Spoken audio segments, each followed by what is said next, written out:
and welcome to a special live edition of the February Part 2 episode of the Wise Guy Sports Show here on the Big Weekend on Sports podcast. I am one of your hosts for the evening, the Big Weekend on Sports, and my co-host, as always, Mr. JC Bluenode, who has on the championship gear. Yes, Rams house. And if you Whose listen... house? Mine. Anyway.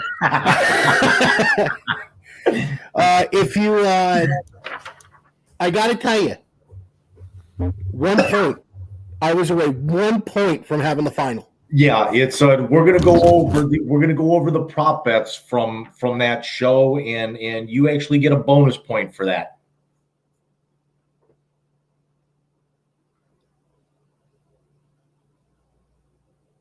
Mike's actually having some technical difficulties. He'll be back with us here in just a quick moment.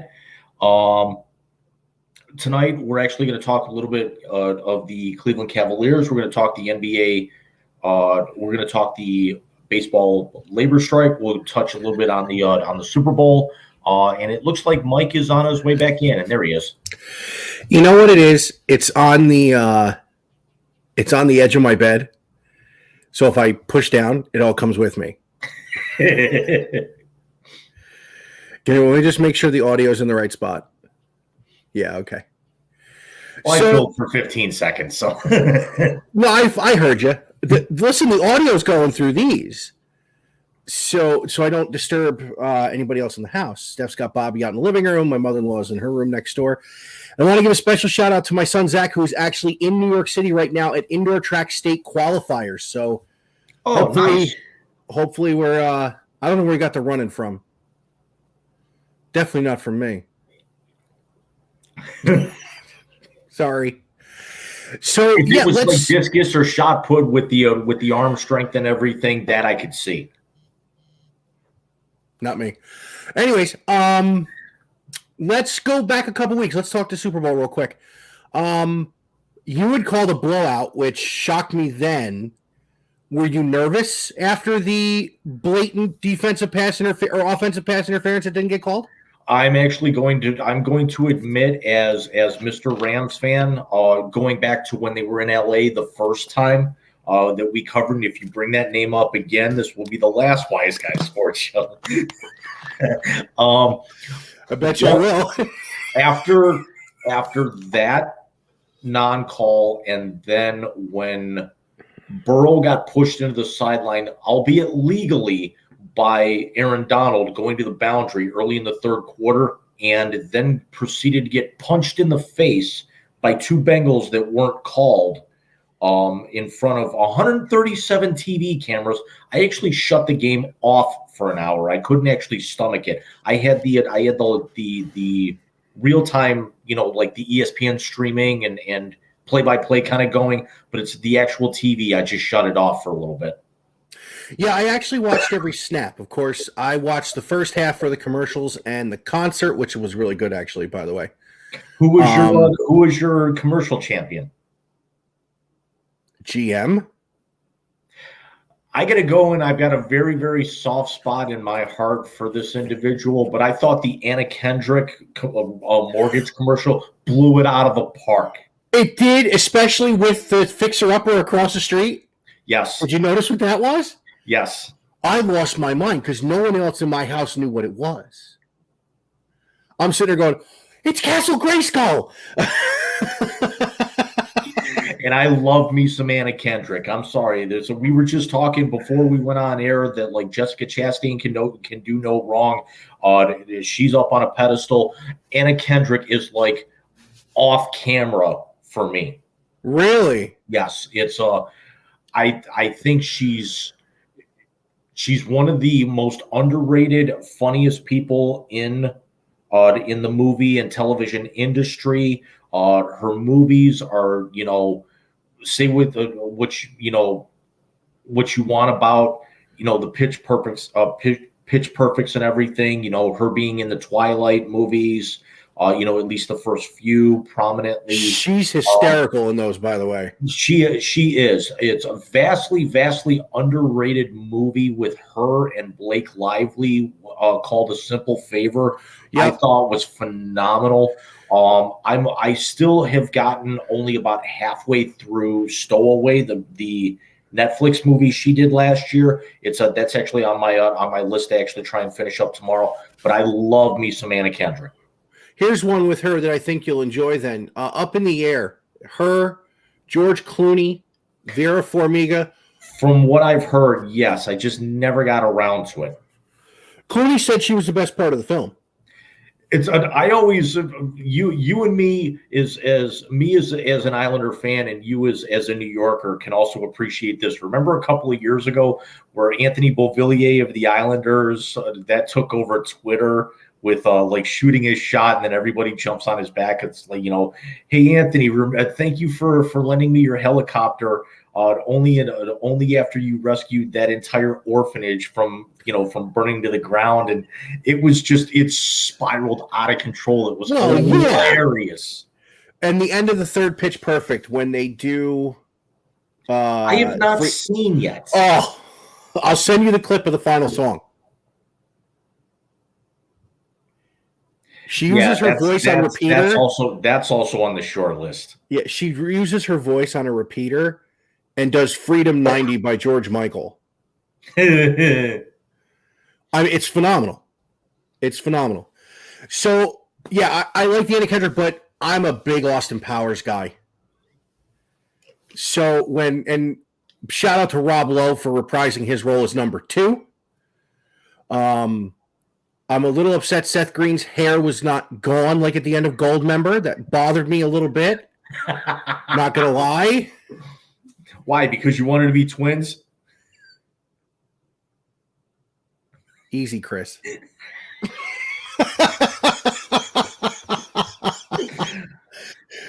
Yeah, but anyway. No, that was it. But I got to tell you, I got to give credit where credit's due to your Rams and to Matthew Stafford. What a drive at the end of the game. Absolutely. What an absolute phenomenal drive.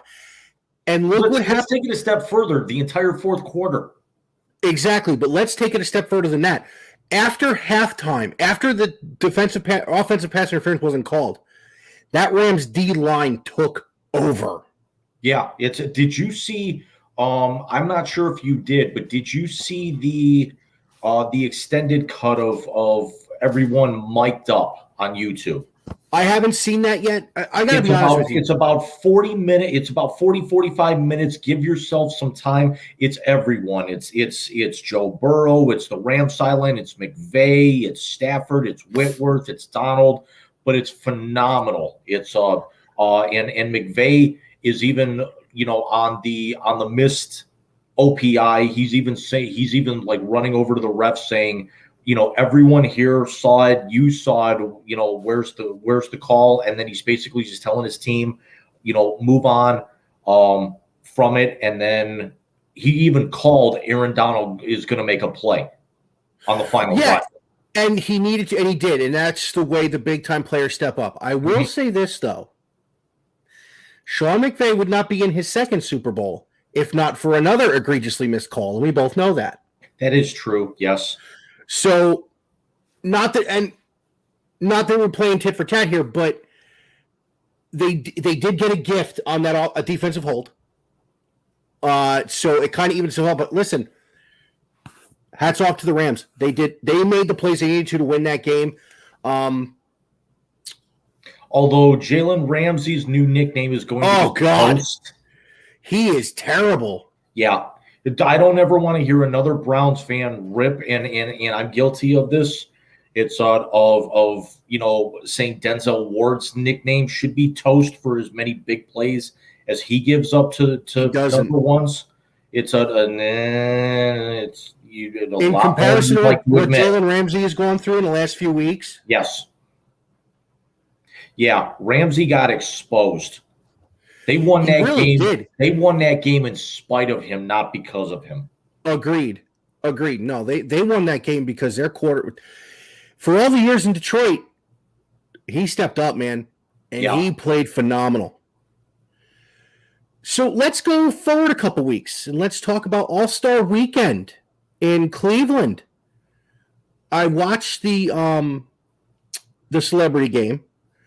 I watched Myles Garrett try to end MGK's life. Dude, when he went up to dunk on him like that, I started laughing, and all I heard in my head was Eminem's Kill Shot.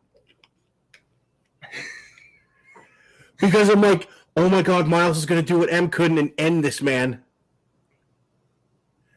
But the block on Quavo was better. See, I didn't actually catch much of the celebrity game. I didn't catch much of the I mean, I saw the 3-point. I actually still have not watched the slam dunk. Don't. I did see the skills challenge. And I saw like the intros and the all 75 introductions. I predominantly stayed away from the All-Star game itself.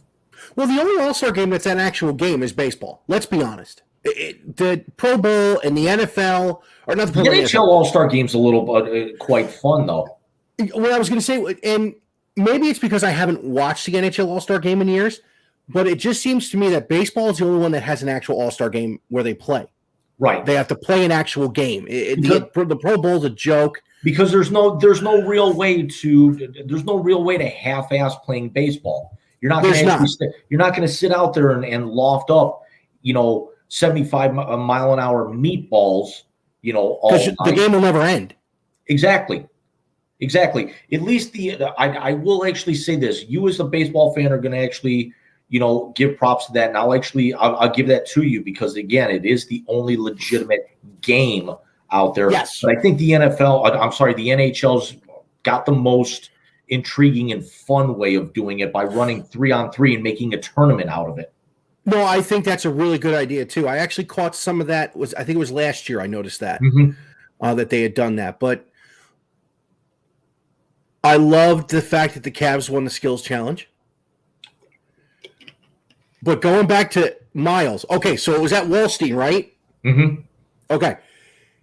He threw it in the fourth row. That I did see. And he was up. I mean, he's a flipping freak. And by the way, Justin Bibb can play. Yes. The new mayor of Cleveland can play. Yeah. It's he was on the radio shows. He was doing the routine the morning of, saying that he played some high school ball. He could have played some college, and then I think he had some injuries to where he couldn't anymore. But yeah, he could play. Yeah, he looked good. I was impressed with the high jumper. The Italian high jumper set the world record. He was dunking on dudes. Yep. Nice to see Kareem Hunt out there at home. But let's go to the introductions of the All-Star teams. And let's go to how I love that they put the two boys, as far as active players, the two boys from Cleveland were up first. With Jared Allen and Darius Garland. I will say this. I have been to a Cavs game when LeBron was there. One of my favorite introductions of all time is the from St. Vincent St. Mary High School. Yes. I'm a little upset Ahmad didn't do that. I'm a little upset that the guy said all weekend that he wasn't a Laker All-Star. He was Cleveland's third All-Star. Yeah, but if you're going to do that, you also got to do the same thing for Seth Curry, who also went to, who grew up and went to high school in Northeast Ohio in the Akron area as well. And I understand that. And still, he cost the city 3 championships. So they were going to boo him out of the building either way. Oh, no, and I agree with you. Steph Curry should be booed everywhere he goes, including – dude, after the skills competition, they did a mock-up of his new game show with his wife on – it was horrible. I turned it off. I watched a 3-point contest and a dunk contest. I wanted to burn my eyes out. Yeah, which is strange because usually those are the highlights of the weekend. Exactly, and I don't pay attention to the game because it's not a game. It's, although LeBron hit that shot to win it at the end, that was kind of cool. So what was your take on him, all the Cleveland love from him this weekend? he comes home for one day a year as a member of the opposition.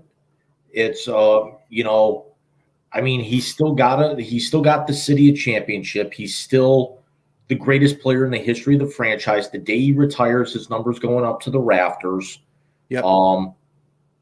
There's no way in absolute hell that him and his kid are going to be playing at the same time on this franchise if Dan Gilbert, Kobe Altman, and new GM Mike Gansey have half a brain in their head. I have no problem with the love. He's an all-star. He's from here. He's never made, even leaving twice, he's never made any qualms about not being proud that he's from the area. Granted, it was a business decision both times. The first time it was basically college for him, going down to South Beach, and now he got his title. He came home. He did the right thing. He made amends. He got all the he got all the adoration that was deserved. He backed up every promise that he made. In 2015 when he came home, that summer. But really, that's kind of where you got to draw the line anymore. It's as nostalgic as it would be, and I'm a nostalgic guy, for him to come back and have his final. And I've always said I think he should have his final season in Cleveland. You started here. You left a great situation in Miami to come home for one reason, and you brought the title home. I've always thought his final season should be in Cleveland. Now that he's talking about he will play his final season where Bronny is, I don't want the circus. Exactly, and who's to say that his kid is actually going to be good enough? I mean, if he wants to play with his kid, are they going to be playing over in China? Well, I don't think they'll play in China. I think the minute he said that his final season will be with his son, there are NBA teams going, yeah, well, we have to draft him. Which he'll play, 2 games, and then basically his kid will sit in the G League for a few years?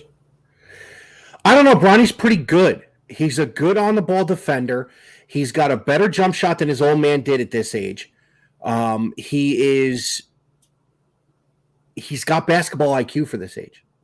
And I'm sure that's, when the guy who may have the best basketball IQ we've ever seen, as far as being a floor general, as Mike Greenberg once said, LeBron James was put on this earth to be the biggest and best point guard in the history of basketball. He probably could have been had he been a point guard his entire career. Yeah, but LBJ was a man amongst he was a man amongst boys at 17 years old. Yeah. His kid's not going to be that. No, his kid's not going to be that, but I don't think with the way LeBron has raised him, I don't think he needs to be. Think about it. It's no secret that his contract with the Cavs was long enough to get him to Bronny being a freshman in high school. And then he beat feet so fast it wasn't even funny, because how would you like to walk the halls of St. V's as LeBron James Jr.? Your daddy's jersey's hanging on the wall. Right. So I never had an issue with when he left the second time. I have not told this story on this show as yet, but I don't even know if I told you this story. But one story of time. It's story time with JC Blue Note, baby. Sorry, Adam Cole. It's next time I'm actually wearing the Adam Cole shirt. Oh God. My greatest claim to fame was I got to interview Michael his last game against the Cavs here. Really? When he was with the Wizards. There were over 120 press passes given out that night, and I was the only amateur reporter given access because of my relationship with the Cleveland Barons, who were the minor league hockey team. I remember those guys. Yeah, they actually, we asked for it, and the Cavs actually said no, and then our PR guys, our contacts within the Barons said, you need to let this kid in. Well, we were going to have a couple of photographers and everything, but they overbooked and they said, sorry, if you want to bring photographers, you got to bring your own camera. We don't have any more press passes. We got nowhere to seat these people. As a matter of fact, I was actually sitting in the aisle because there were no seats left in press row up in the corner. They actually even told me, had I gotten there like maybe an hour before, I probably could have shot around with Michael on the floor before the game. Well, they actually had to let us into, for the flood of the people out in the hallway, they actually had to stick some of us into, like, they had to evacuate some of the cheerleaders out and like have us go into that locker room for a little bit until, there was enough time for people to get in. Well, here I am, 23, 24 years old, and, Patrick Ewing's walking by, Charles Oakley's walking by, and all of a sudden, Oakley, of all people, puts his hand on my shoulder and says, "Who let the new kid in?" And everyone starts laughing. And I just look up and I'm like, "Thanks, Oak. Thanks a lot." It's so little moment there. 17-year-old LeBron James walks past us. Was still a senior at SVSM. Tony Rizzo, of all people, longtime Cleveland sports talk, legend. I miss Rizzo. Yeah. His partner, not so much. And former NFL sideline reporter for Fox, leans right over and he says, "Kid, make this as a memento. That is the only time he is ever going to walk past us, and we are not going to put a microphone in his face." And he was right. Yeah. I got a little Charles Oakley story for you too. Our good buddy Nick Credes. You remember Nick? Yep. Jason's cousin. Nick was working for Stevens. Now somebody else has purchased him. He's still working there. They're the ones who cleaned the queue out when you went from the finals to the RNC that year. So he reports to work the morning of the parade. And his boss comes in and goes, "What are you doing? Go to the parade." So they go outside, and he sees a couple guys down the street giving out T-shirts. So he goes running off to get one.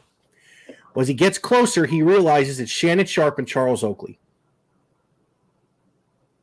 Because if you remember, Shannon Sharpe said he was going to be in Cleveland for the parade when they won. Yes.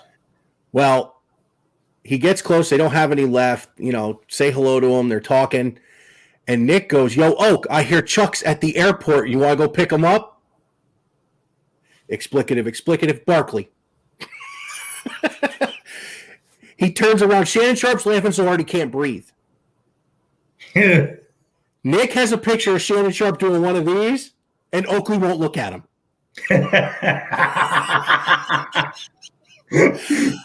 He called me that day. It's like, "You will never believe what I just did."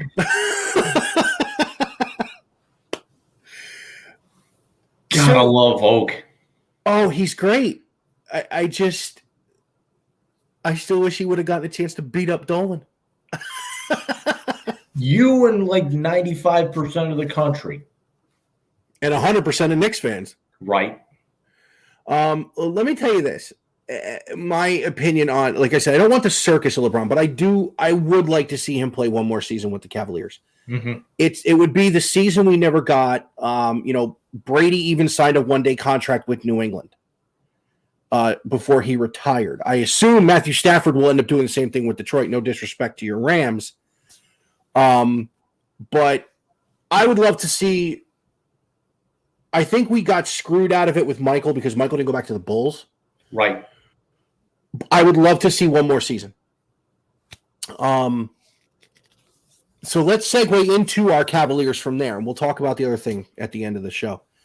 The injury bug, the injury bugs hit a little bit here. Oh, they have no backcourt right now.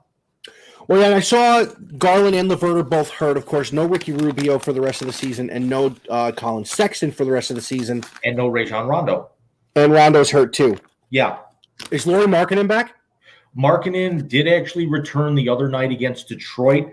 The good news is, actually, I don't know if this is breaking news or not, but Mike Gansey went on Carmen and Lima, the morning show on 92.3 FM Sports Talk here in Cleveland, and actually did say that Garland's back issue is actually a bone bruise. Ooh. So, and there's really nothing that you can do. It's like bruised ribs. You just have to let it heal. So that's why he's day to day for so long. It's I'm actually going to be at Monday night's game against the Timber Puppies. It's the same seats as last time, right behind the backboard and everything. But it's like, who's going to be out there at this point? It's like Levert's out 2 weeks. Rondo's out 1 to 2 weeks. Garland's day to day. Sexton, you may not get. Sexton, there's a possibility you might get back in April. Now, listen, I know a guy that I'd like to see in a Cavs uniform. It's playing in the Australian League right now. But, from my lips to the new GM's ears. He won't come back. I know who you're talking about. He won't come back. I miss him. Everybody does, but honestly, you need somebody who's going to be able to fill it up. He hasn't played in this league in almost 3 years, and he's not. He's a facilitator. They need scorers right now. Any one of those guys that we just named can actually give you, 15 to 20 a night. No, I know. So, have they hit a part of their schedule where they can afford the injuries? They can win a few of these games? Absolutely not. Yeah, I'll cut you off right there. I'll cut you off right there. They got 23 left, 14 at home, 9 on the road. 17 of those are against teams currently in playoff positions, and that's including play-in tournament. Yeah, they need to get healthy. They're only 3.5 back of Chicago for tops in the East and the division, but they're only 2.5 up from being in that play-in tourney right now. Yeah, the East is a giant jumble right now. Yeah. And the fact that they got beat by Detroit, even shorthanded, they are 1-2 against Detroit, one of the worst teams in all of basketball. I'm sorry. Even as depleted as you are, you can't lose those games. I'm with you, but there are certain teams that just have your number at times.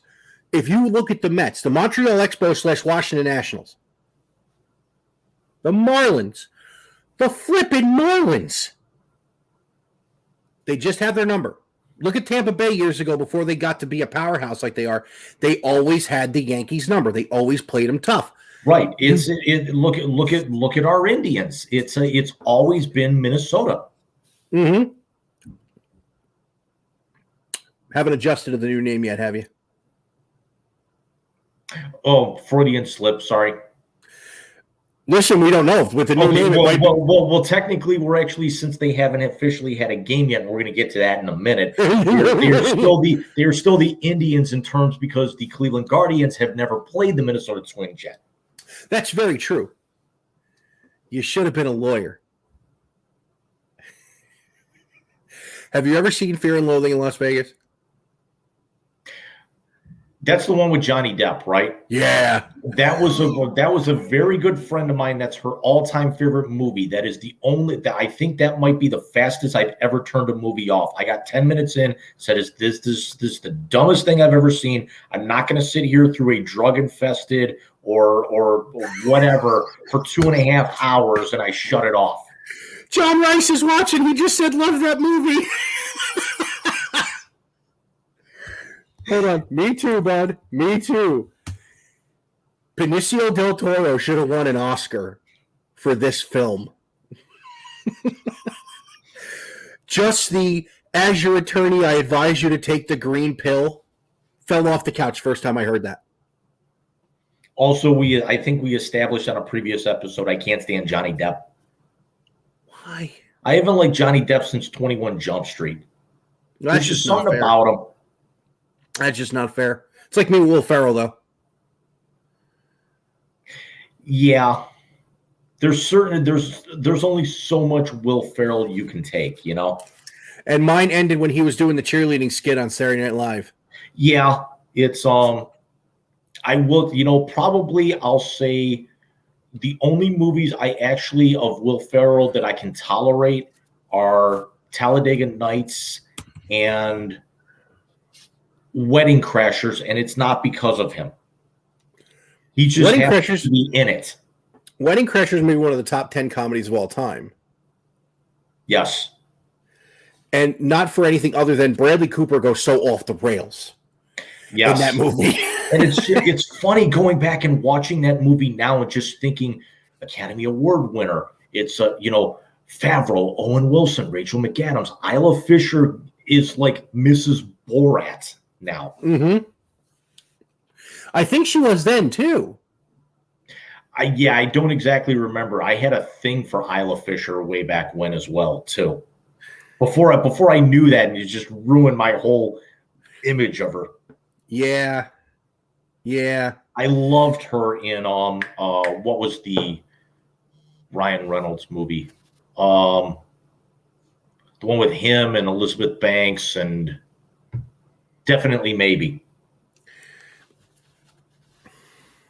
Never saw it. Sorry, I'll take chick flicks. It gives hope to a guy who's been single as long as I have. Oh God. Anyway, so what's the next 10 look like for them? Let me pull that up. And right now they are down 6 with about a minute to go in the half. Make that 4. Chetty's got 10 right now to lead. Their next 10 out after tonight. It is loading the schedule now. Home to Minnesota Monday, home to Charlotte, at Philly, home to Toronto, then 3 on the road against Indy, Miami, Chicago. And then I'm going to go a little bit past the next 10. Then they get a nice little 5-game homestand, but this is like almost a murderer's row. The Clippers, Sixers, Nuggets, Pistons, Lakers. They win 4 of those games. If they're healthy, they can beat the Lakers. The Clippers are a joke. They probably lose to Detroit because Detroit's got their number. Yeah, but you figure they'll probably have most of these guys back and healthy by then. If they can get to that, if they can get what's that 12 games you just gave me? Yeah, 10, 12, somewhere in there. Get to that one 4-3. Get to that 5-game run 4-3, and you can still do some damage because you got Chicago in there. You have quality teams from the West you can play. You still got Milwaukee in there, and Philly. Yeah, they've only got one. They only have one more matchup against Milwaukee, and that's the season finale right now. Oh, okay. I thought you said Milwaukee before. No, it's at Minnesota, Charlotte, Philly, Toronto, Indy, Miami, Chicago, Clippers, Philly, Denver, Detroit, Lakers. I must have heard Denver and Milwaukee and mixed them up. And I tell you what, Denver's a damn good ball club this year, too. Listen, Joker's nasty. Joker's nasty. I mean, it's just he's off the chart. He won the MVP for a reason last year. Right. So if they end up, if the East were to end today, they're the 3, right? I want to say that they're the 4, maybe the 5. I'm pulling up the standings now. As it stands, yeah, they're the 5. Now, yeah, they are the 5. By the skin of their teeth, they're the 5. Which means they'd have to play the world champions in the first round.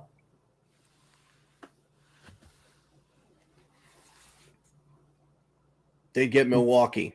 Yeah, which is why, and Milwaukee's playing Brooklyn right now, so this actually helps. If they can actually come back and beat the Wizards, and then Brooklyn beats Milwaukee, the Cavs actually would move up to, barring what Miami and Chicago. Well, Miami right now is in a dogfight with San Antonio, and Chicago is down 12 to Memphis. So if the Cavs win, they can actually close to 2.5, and they would actually vault up to basically a mathematical tie for 3rd. They would leapfrog Milwaukee if Brooklyn wins that game tonight. Listen, they need to leapfrog Milwaukee. They've got to get. They can't get Milwaukee unless they have home court. Right. If you're going to play the champs and play Giannis in the postseason, you've got to have home court. So they've got to start winning. Yeah. Let's see what happens. It's just, last year with basketball, it was, and even the early part of the season, it was everybody got the COVID bug. Now that teams aren't really getting the COVID bug, now it's the injury bug. But the problem is that it's not spread out with the Cavs. It's not like you're getting a couple of guys in the front court and a couple of guys in the back court. You're getting everybody in the back court right now. No, I agree with you, and that's tough. And we all know injuries are part of it, but when you get snake bitten like this, you're like, okay, what now?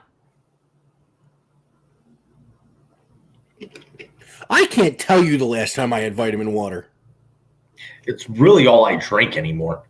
This and like Arnold Palmer. I went out to dinner the other night. It's the first time I've actually had a pop in a month. Oh, you said it. Pop. Soda. Pop. Soda.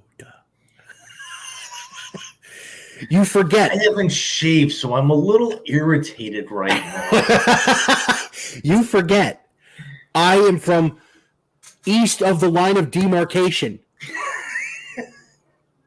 Listen, Rice, I don't care what you say. It's my word. You just said the word. It's the wrong word, but where I am ingrained.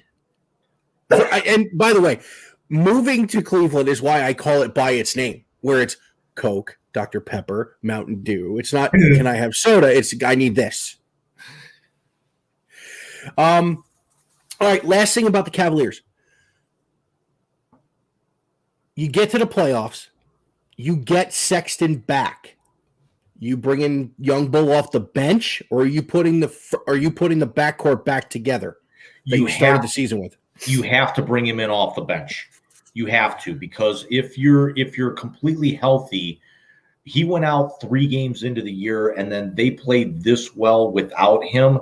So you don't immediately thrust him back in. You actually you stay with what got you to the dance. You run LeVert and Garland, and then up front you run Lowry, Jared, and Evan.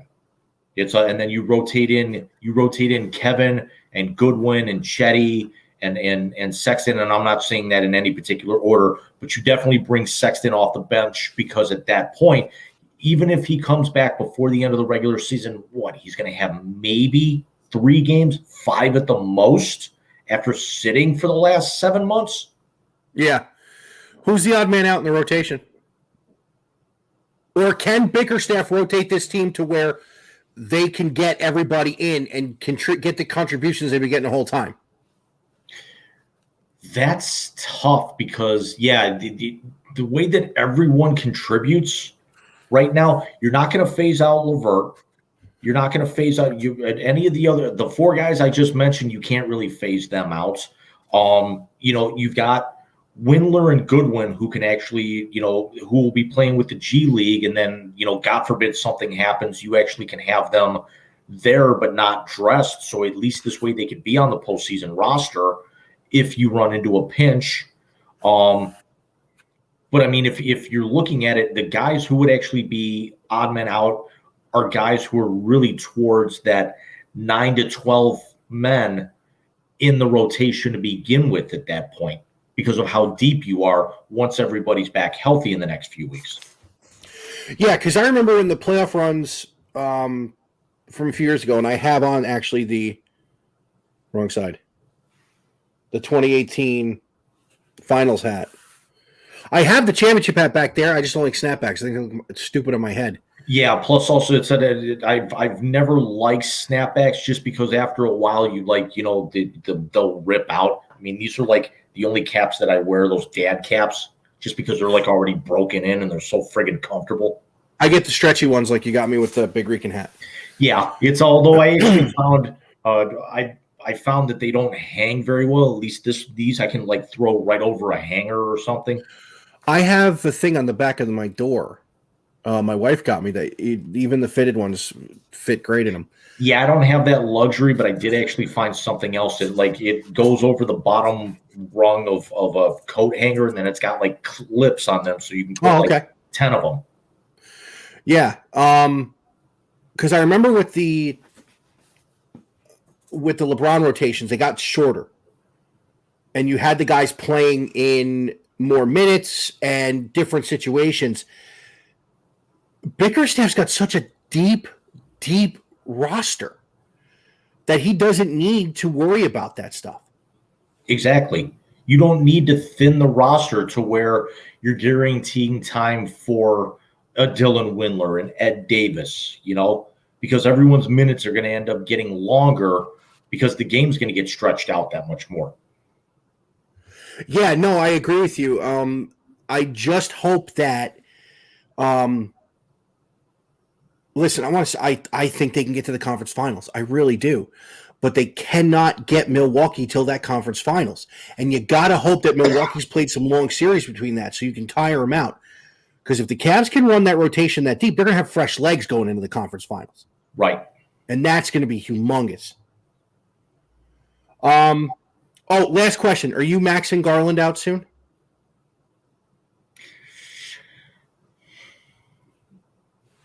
I would like to, but I think right now you've also got to focus in on you got to figure out what you're going to do with Sexton, and then you also got to figure out how long and what kind of money that you're going to end up extending Kevin Love for right now. So I would actually want to get them done before Sexton, because you still have Sexton locked up for another year with the club option. Yeah. So it's the Baker Mayfield conundrum. It's, he'd be playing for a contract next year because you hold his rights, and then you can actually figure out what you're going to do with that. But it's, let's also see, how the rest of this season goes as well. And then, let's also take a look into the early part of next year to make sure it's not like it's not Brown syndrome where you had that one great year, that magical run, and then the bottom falls out the early part of next season. No, I agree with you. I just didn't know if it was time to start discussing an extension for Darius Garland like we would discuss for anybody else. I think it's got to be something that's between Kobe Altman and Mike Gansey. It's got to be on their short list. But I mean, right now they've got so many other things, to worry about. And Garland ain't going to go anywhere. You're going to get him signed. It's just all a matter of how much, how long. But you actually got to make sure the other pieces and parts around him are all set up as well, or moved to where they need to be. No, you're absolutely right. So speaking of things needing to go right, as you know, last night I put out my open-ended letter to Major League Baseball Commissioner Rob Manfred. Yes, I probably, if I did a not suitable for kids show, would have gone a lot different route than what I did. We still need a director's cut. Let's put it this way. If we had a director's cut, what did I tell you? What did I tell you on Facebook yesterday morning when I was at work? It needs to be Big Rican after dark. Yeah, well, this is getting real dark. Especially with the reports that came out, about 2 hours ago? Yeah, we'll get into that here in a second. I'm ready to kill someone. Yeah, John, if you're in on that, let's go. We're going to Florida. We're going to beat Rob Manfred about the face. We're going to kick his social distance teeth out of his mouth. Anyway, and yet we just finished football season. We're already talking about gaps in somebody's tooth where we want to kick field goals. I thought that was reserved for Michael Strahan. I guess we can add another to the list. This dude, he was a labor negotiator. Are you kidding me? You know what? It used to be where the NBA, in terms of, you look at the four commissioners between football, baseball, basketball, hockey, the NBA and Major League Baseball, they weren't the greatest, but they were the most stable. You say what you wanted to about Bud Selig, but it's he was bad, but he wasn't the worst on the list. I always thought that Gary Bettman in the NHL was the worst. Now, unequivocally, we've got our answer. Yeah. Man, I thought Goodell was a power crazed moron. You realize, and I just thought of this, and you take this with a grain of salt, Granted, 2 years ago it was because of COVID and they actually started everything late, but you also realize now this is going to be 2 out of the last 3 years that the baseball season is not going to start until probably at this rate after tax day, if not into May. I caught this baseball in Cleveland 6 years ago. Curtis Granderson hit it. It was during batting practice. I was in right field. My sister was standing behind me. If I didn't catch this myself, it's got Manfred's signature on it. I'd burn it.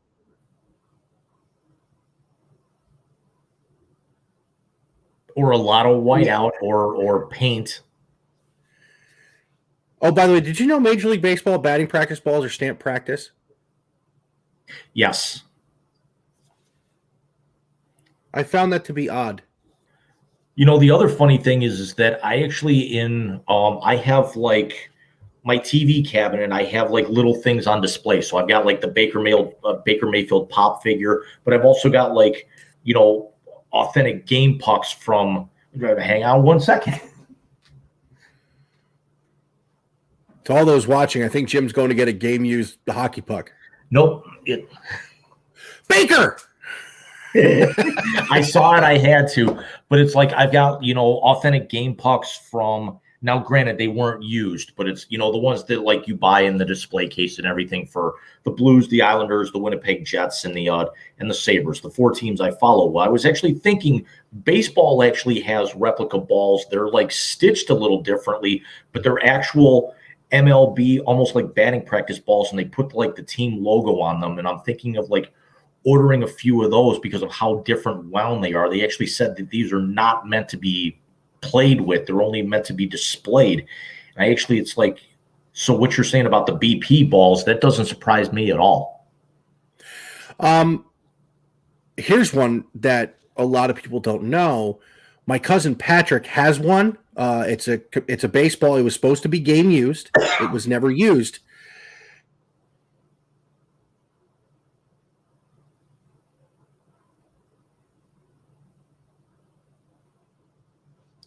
And I think Michael dropped his camera again.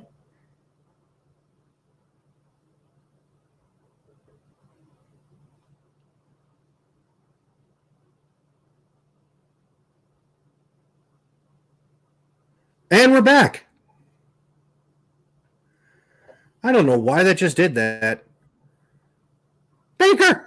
I can actually talk. I was going to actually do the next 5 minutes or something, just ad-libbing Progressive commercials.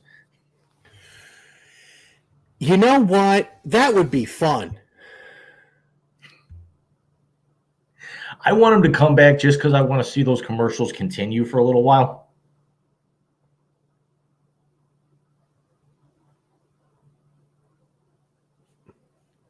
Yes, Big Rican on pause, John.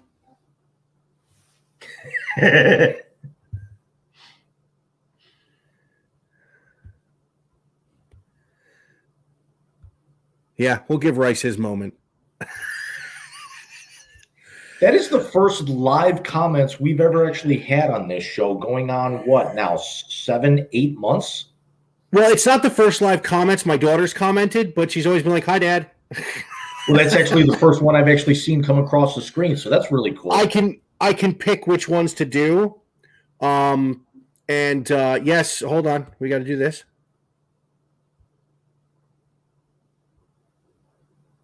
So do we.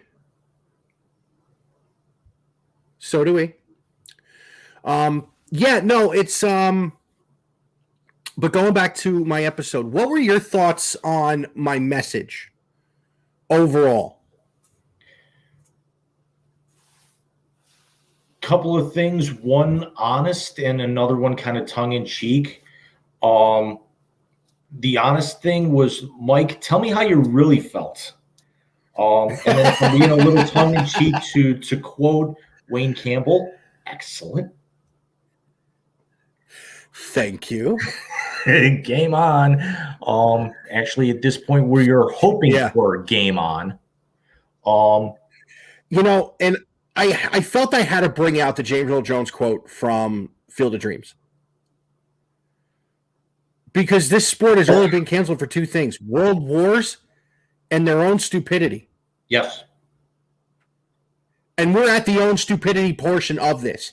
So from what I understand, what I read quick, apparently the owners have pissed off the players even worse now.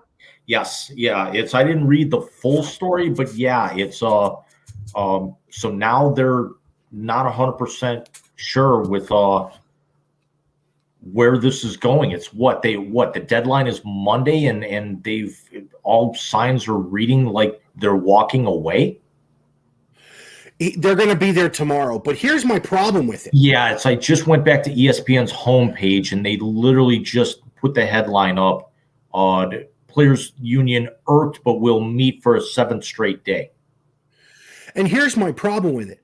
Who do they think they are? They're the ones that locked the players out, decided not to do anything with negotiation till after Christmas and into late January, but they put the hard date on it.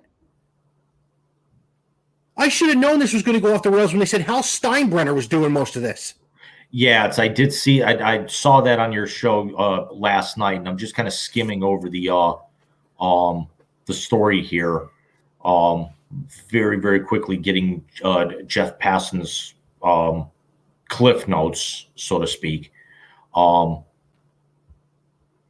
mean, I know that you're siding with the players. There was a portion of me that was actually siding with the owners and the league for this, for letting the contracts get out of control and everything like this. And then in the last few days, I've really started to become a little bit more moderate. I'm still not leaning towards the players, because there's a part of me that cannot take baseball seriously with the way that their salary structure is. Is Francisco Lindor really going to be deserving of a $300+ million contract in the next 10 years, where, whatever team he's playing for, whether he's still with your Mets or somebody else, we're still being paid $30 million a year to hit the Mendoza line, as is the case with most of these overblown, none of them are worth extended deals. Yeah, none of them are worth the money. I'll tell you that right to your face. None of them are worth the money they're getting paid. But who are they say to turn it down? That's my problem. Yeah, it's I mean, I can definitely, I agree with you. It's that, there's always been a part of me that, and baseball's always, they've had kind of the problem with this, but it's really only started to manifest itself in the last maybe 10, 15 years or so. It's yeah. And I always kind of hearken it back to, and you remember this when we were in college. Even though I'm bringing it back to hockey a little bit, I look at these deals and I think, oh my God, this is baseball's answer to the Rick DiPietro deal with the Islanders. That was insanity.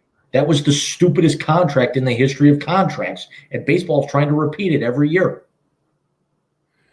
DiPietro played 4 years on that $13 million on that 13-year deal. Yeah. It all goes back to A-Rod.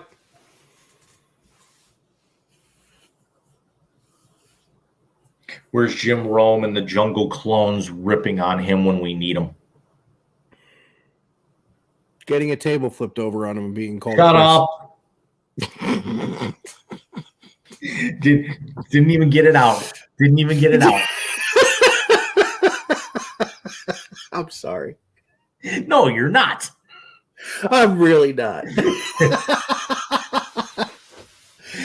Well, I got to tell you, last night was cathartic for me. I honestly, those two words that I sent to you yesterday were almost out of my mouth while doing that.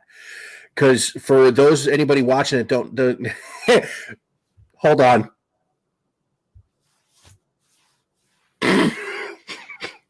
John, shut up, buddy.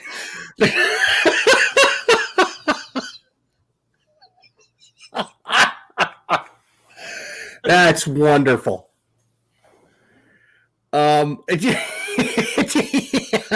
Scoreboard. Yeah, exactly. The two words that I sent to you on Facebook yesterday almost came out of my mouth. So anybody who doesn't know, my shows are done in one take. I do not edit. If I have something I want to go over in different spots, I bullet point and I just go. Our stuff is never even bullet pointed. We just kind of go. I mean, yeah, we've got highlights, but there's definitely no format. No, and that I think you and I work better with the no format than anything else. Oh, so if you had a guess, when are we getting baseball?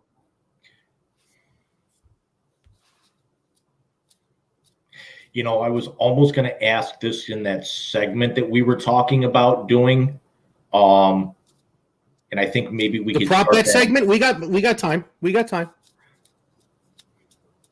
All right, it's kind of letting you guys in behind the glass a little bit. Where the way that this show kind of originated when Mike and I were back in college, it was you guys got the story that we call it the Wise Guy Show because we can't call it what we called it back in college. So we were going to be starting a new segment. Whether we do it now or we actually postpone it, we're going to be calling it Wise Assessments. Do it now.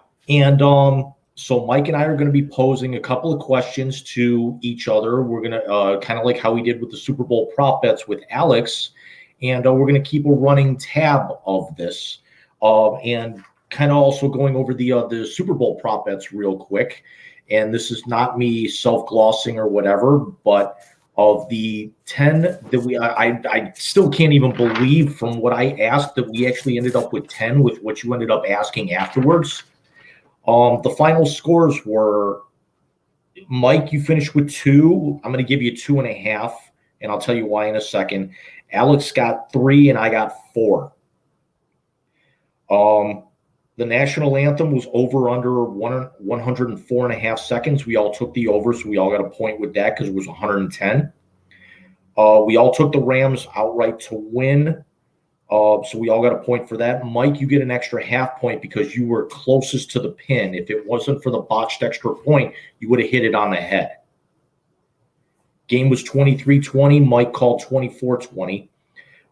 First score, I took LA, and both you and Alex took Cincinnati. Remember, it was the OBJ touchdown. So that one went to me. There was no F-bomb during the halftime. Shocking, by the way. What's that? Shocking, by the way. Very.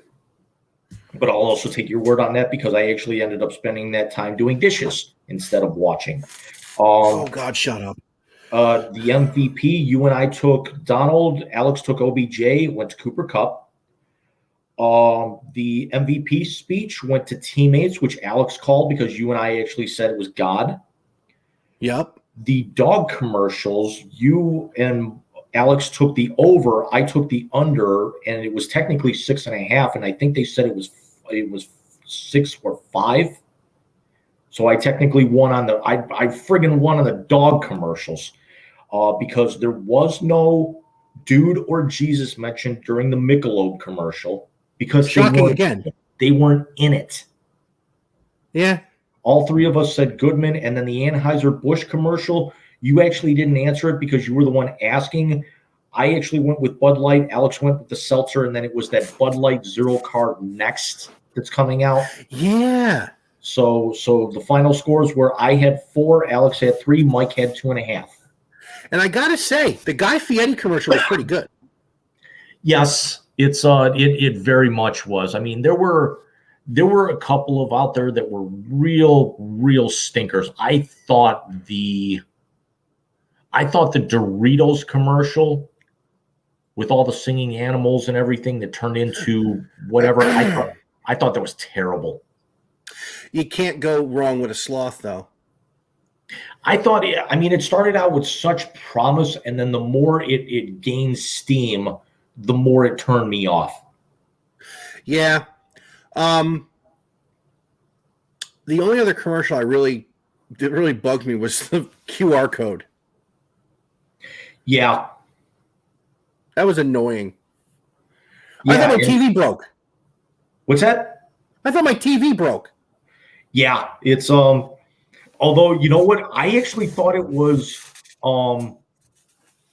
I thought it was actually there for trying to get people to scan it, but I also thought it had something to do with thinking maybe it was going to hit the corner perfectly, like on The Office, or like when you used to get the screensaver on the DVD player and everything.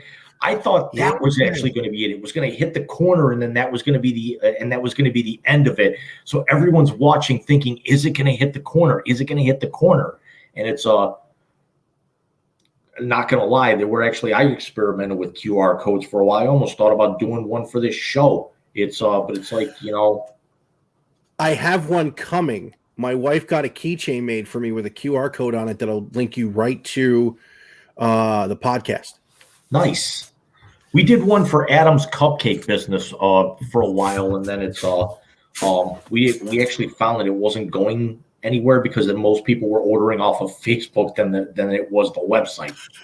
Yeah, and with me, it's when I'll have I'm having shirts made eventually, so I'm gonna need your address.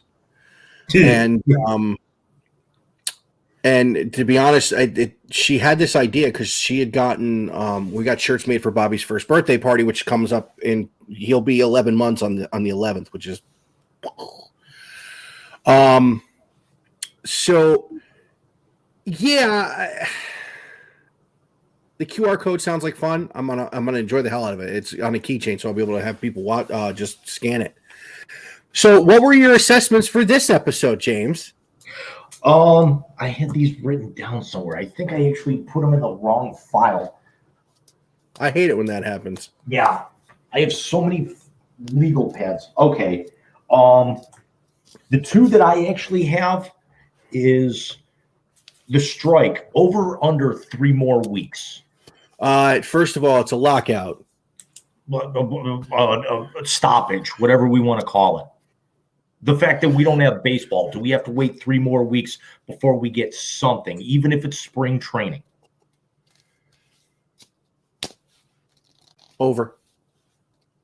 I took the over as well. Breaks my heart. By the time we do our next show, and we're probably going to have to do 2 next month as well because we got the draft. Let's just keep doing 2 every month. It's just too much fun. But what else comes up next month? Ooh, the brackets. Do you want to know how much college basketball I watched this year? No, I watched the second half of the Duke-Ohio State game. I've actually watched probably most CSU games this year. It's although I will say that they are struggling down the stretch. They had a chance to clinch the Horizon League regular season title today against Oakland, and kind of crapped the bed with it. So it's like they went from like 4 games up to I think now they're like in a mathematical tie, and they don't have any home games left. Before the Horizon, they'll win the tournament. Right now, what's funny is that I actually checked ESPN's bracketology, and they said even if they come out of that, they're going to be a 16 seed to like Kansas or somebody. God.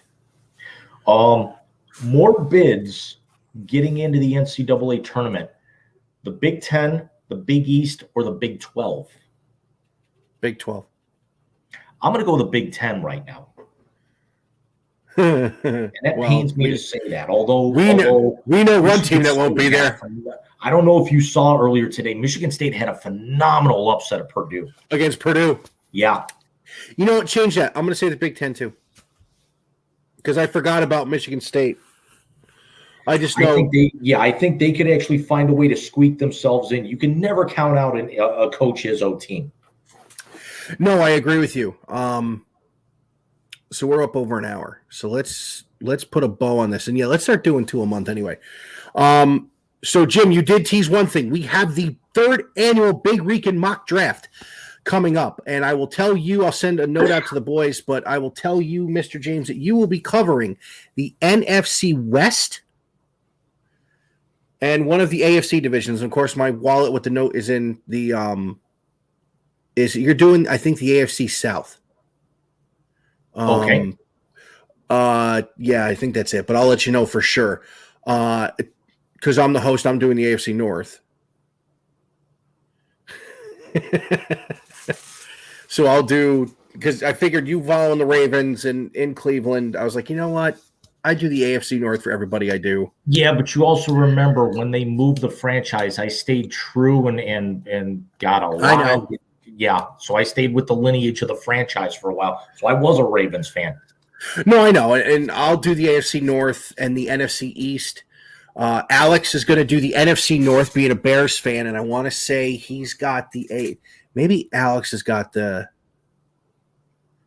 Willie's doing the AFC West, which is up his wheelhouse. Yeah, because he's a Raider fan. So everybody's got a division where they have their team, and then you got a division like I have the NFC East at request of my new coworker, who's a Washington guy. I'm gonna call them the Commodores. I'm gonna do it. I'm gonna go to do their pick, and Easy Like Sunday Morning is gonna be playing on my phone.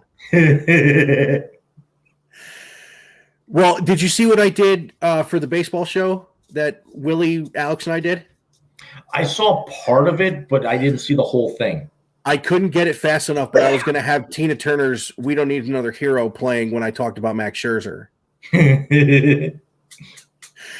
Because Citi Field, we are going to call the Thunderdome whenever Scherzer takes the bump. Because I got things wrong with me. So yeah, mark your calendars are by March 19th, Saturday night. It will be a live event on the Big Rican YouTube and Facebook page. We will do a mock draft where we get through all 8 divisions, probably about an hour and a half to 2 hours. Because we'll not only do we make the pick, but we also discuss the pick and talk about what each team is going to need moving forward. I'm actually glad that you brought that up, because I was almost going to tease, because with Detroit sitting at 2, I already think I know where they're going.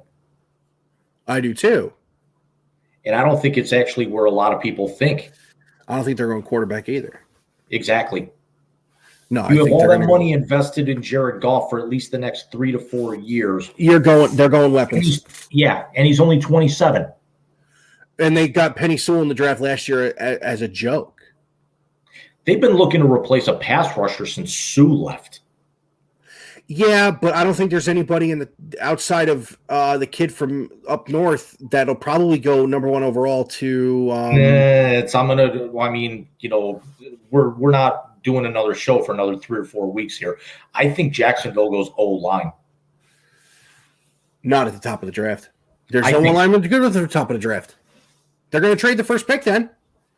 I could see that, because honestly, outside of Kenny Pickett, there's no quarterback. I mean, but then again, that's also why we're scheduling it on the 19th, because when again, to pull the curtain back a little bit, Mike actually wanted to schedule this on the 12th, but the combine was like 3 days later. Yeah, the combine's right after that. So the 19th is definite. We're going to do the Big Rican mock draft. What do you say you and I reconvene on the 12th and discuss the tournament that's upcoming? And then, you know what? I'm putting him on the spot. John, if you're still watching, which I hope you are, there will be a Big Rican baseball show in the month of March, and I'm extending an invitation for you to be on this one, sir. I told you next time I got you on, we were going to talk baseball. So if you hear this, great. If not, let me know. John is going to hold on. I like doing this. Yes. I like doing that. So John will be a guest on the Big Rican Baseball Show. Daniel Bryan. Wow. You're done with WWE. Bryan Danielson. He's in AEW now. Get it right. Whatever. Hey, next week I get the pay-per-view. I'm happy. Hold on. Let's say this. John will be on as long as his new little one has not arrived yet, or has already arrived and is home safely. And of course, John, our best to you and the wife on that. JC, what's coming up on the Blue Note? I think probably sometime tonight or tomorrow we got a Tom Izzo piece coming. I actually haven't touched with some recent comments he made, and especially with that big upset win today. We got a couple of other things in the pipe. I kind of missed the boat on the and I know you can correct me here. Who was the guy that might have been the Nationals? They were talking like we're going to extend for like one of the Juan Soto. Okay, that was it. Why was I thinking Nelson Cruz? But it's like I'm a little out of touch with baseball right now because it's it's going into the stretch for basketball and hockey. So it's like baseball's the furthest thing from my mind, at least for probably the next couple of weeks. But yeah, I kind of missed the boat on that one.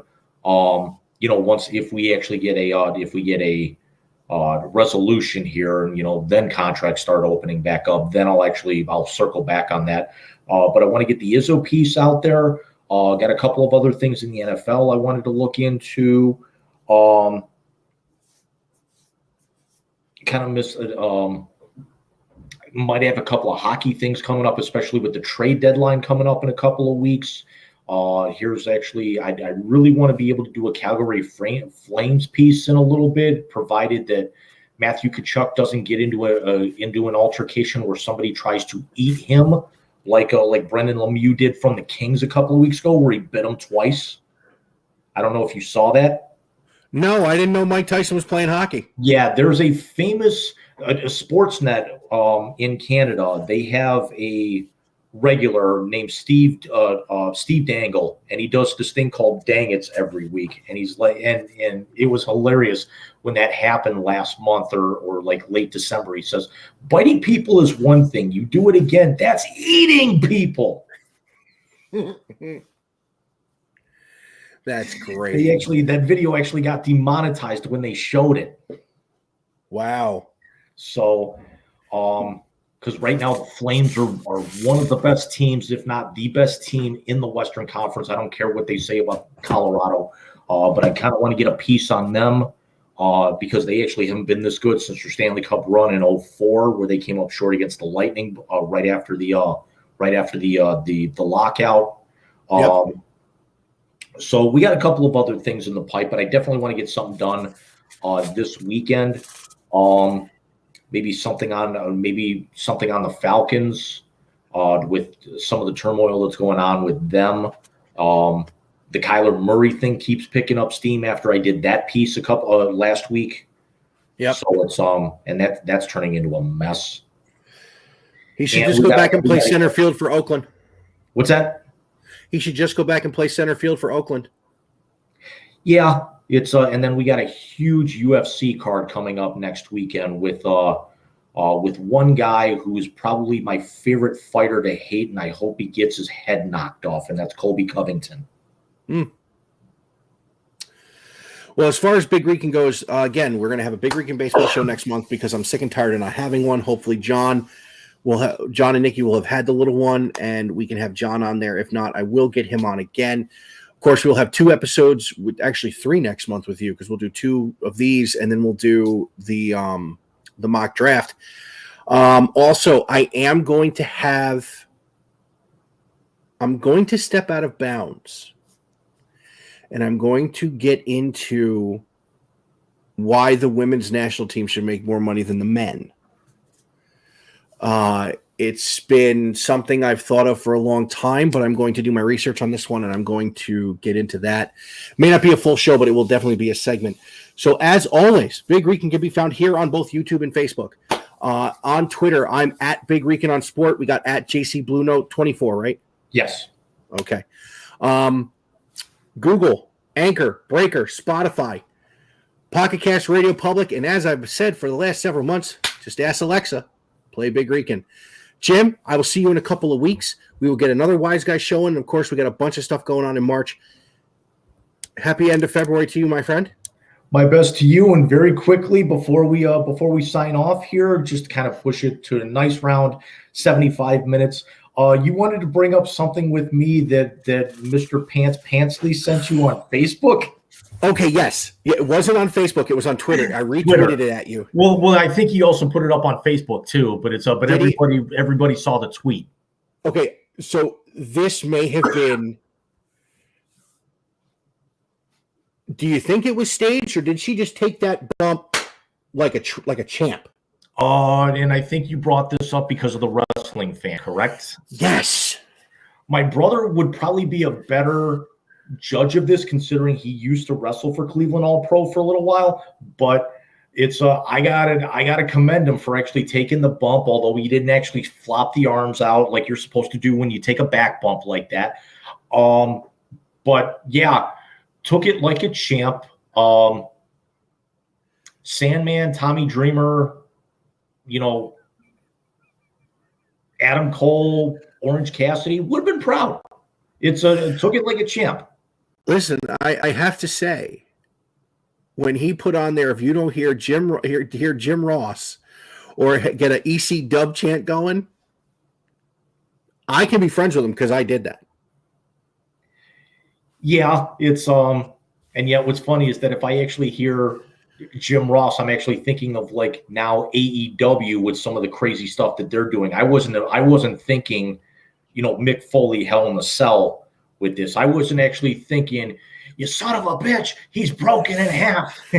I was not hearing that. I was actually hearing his AEW commentary in my ear with Tony Schiavone and Excalibur with him. Shivani's working stuff with JR. Oh, yes. Wow. Yeah. It's and then they also have Mark Henry and Chris Jericho doing commentary on Fridays on Rampage. So, and Jericho's very good, although his mic's up way too loud. But it's